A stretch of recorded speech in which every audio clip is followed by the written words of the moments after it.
Today we're doing this short video about this Pathé studio camera. We're a little cramped in our showroom, but we'll do the best we can do to show you and tell you about the camera. This is the iconic Pathé Professional 35mm studio camera.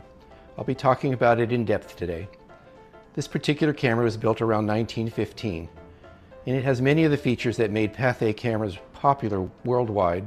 For instance, the external film magazines, a variable shutter control, remote focus, remote f-stop control, remote footage dial, and a built-in eyepiece so that you could focus through the film. A parallax adjustable side finder, and a Carl Zeiss Jenna Tessar 5cm f2.5 lens.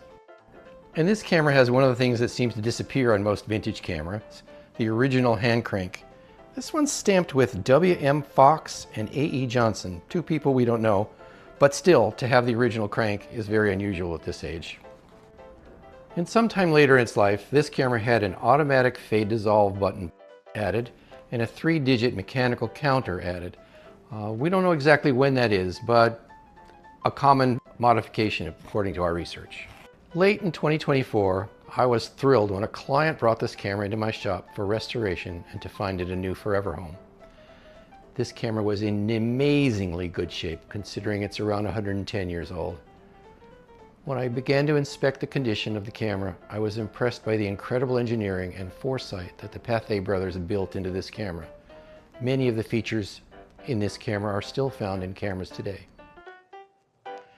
I paired the Pathé with this antique motion picture apparatus tripod and pan tilt head. It's probably a little older than the camera itself, but the patina and the vintage seem to work really well with this camera, so we paired them together as a team.